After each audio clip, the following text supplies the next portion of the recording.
देणाऱ्याने देत जावे, घेणाऱ्याने घेत जावे, घेता घेता एक दिवस देणाऱ्याचे हातच घ्यावे. आपण बोलणार आहोत अशा एका दानाबद्दल, ज्याबद्दल मला वाटतं थोडी जागरूकता आवश्यक आहे. लोकांना माहिती नाहीये. बरेचसे गैरसमजही आहेत आणि या स्फूर्तीसाठी आज मी खास पाहुणे बोलावलेले आहेत या पॉडकास्टवर आणि हे खास पाहुणे खास माझ्या फॅमिली मेंबर मध्येच आहे आणि ती म्हणजे माझी धाकटी बहीण आणि या माझ्या धाकट्या बहिणीकडनं मला एक खूप मोठी शिकवण मिळालेली आहे आणि मी असं ठरवलं की तुमच्या बरोबर हे शेअर करावं आणि तुमच्यापैकी बरेचसे लोक यामुळे स्फूर्ती नक्कीच घेतील. आपण बोलणार आहोत वर्षा बरोबर. वर्षा, माझ्या या पॉडकास्टवर तुझं खूप खूप स्वागत आहे थँक्यू सो आणि मच. आज तुझ्याकडनं आम्हाला खूप काय काय ऐकायचं आहे. मला तुझं खूप कौतुक वाटतं की तू वयाने माझ्यापेक्षा लहान असूनही मी तुझ्याकडनं काहीतरी खास शिकली आहे आणि म्हणूनच मला असं वाटलं की या पॉडकास्टसाठी तुला बोलवावं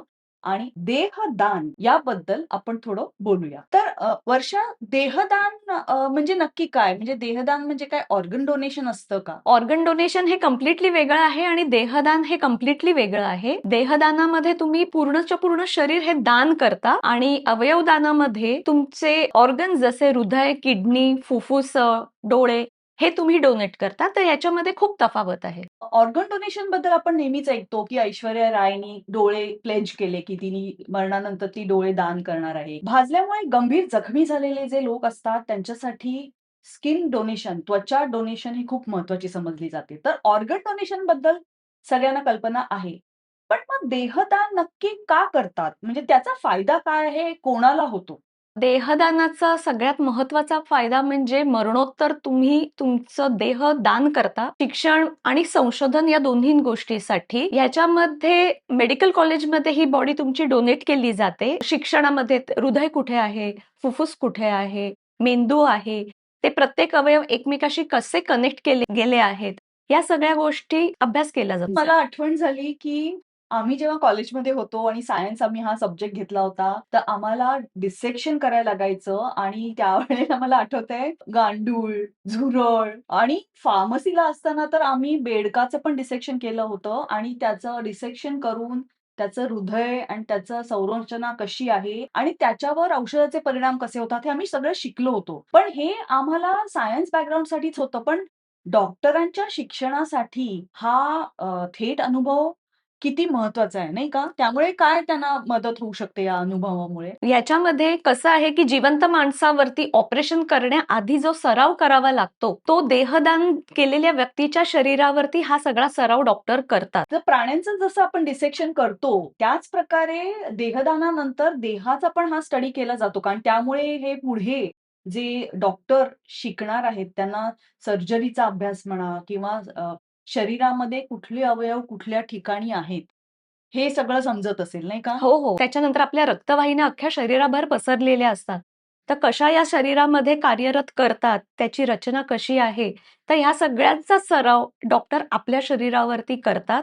ऑपरेशन करण्याच्या आधी सुद्धा कुठच्या भागाला कसा कट द्यायचा आहे, हा सगळा सराव त्यांना या देहदान केलेल्या शरीरावरती करता येतो. आणि अशा प्रकारे एका देहावर जवळ-जवळ 15, 20, 25 तरी स्टुडंट्स शिकत असतील हो. आणि हे सगळे विद्यार्थी जे पुढे जाऊन डॉक्टर होणार आहेत आणि शेकडो, हजारो, लाखो लोकांचे उपचार करणार आहेत. त्यांचा पाया तुम्ही मजबूत करताय, नाही का, देहदान करून? बरोबर आहे. म्हणजे हे एक नोबल कॉज आहे आणि ह्याच्यासाठी फार विचारपूर्वक हा निर्णय घ्यावा लागतो.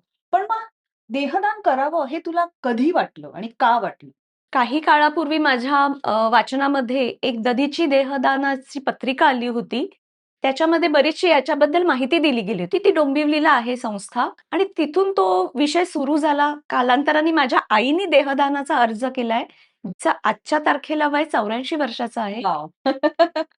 तर आई हा सगळ्यात मोठा गुरु असते. तर आईकडनं ही मला फारच मोठी स्फूर्ती मिळाली. त्याच्यामुळे मी हा निर्णयापर्यंत पोहोचू शकले. तर हे देहदान करायचं असेल तर त्याच्यामध्ये काही अटी आहेत का? की वयाचा काही त्याच्यामध्ये मर्यादा आहे? तर याबद्दल सांगू शकशील का काही? नक्की.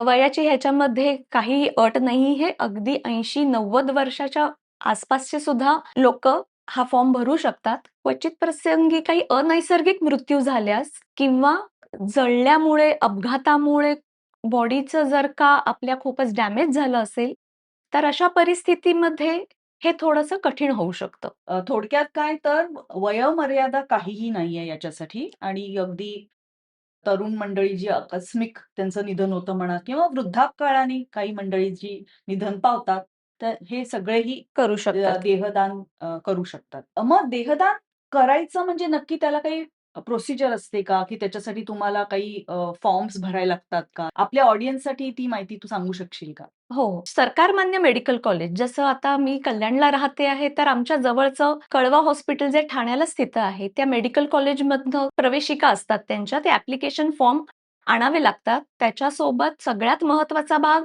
त्याच्यातली बेसिक माहिती भरल्यानंतर तुमच्या जवळच्या 3 नातेवाईकांची त्याच्यामध्ये या प्रक्रियेसाठी त्यांची संमती आहे, हे दाखवण्यासाठी त्याच्यावरती आपल्या 3 जवळच्या नातेवाईकांचे सगळे डिटेल्स भरावे लागतात. त्यांचे फोन नंबर, त्यांच्या आधार कार्डाचे नंबर आणि त्यांच्या सह्या, आपलं स्वतःचं ओळखपत्र, आधार कार्ड, एक पासपोर्ट साइज फोटो हे सगळं घेऊन तुम्हाला त्या कॉलेजमध्ये जाऊन तिथे एक संबंधित डिपार्टमेंट आहे, तिथे त्यांना भेटून आपला फॉर्म हा सबमिट करावा लागतो. देहदानाचा असा अर्ज केल्यानंतर जे कार्ड मिळतं ते आपण दाखवणारच आहोत. तुझं कार्ड मी दाखवीनच. म्हणजे प्रेक्षकांना कल्पना येईल की हे कार्ड कशाप्रकारे दिसतं, हे त्यांना त्याची कल्पना येईल. बरोबर आहे.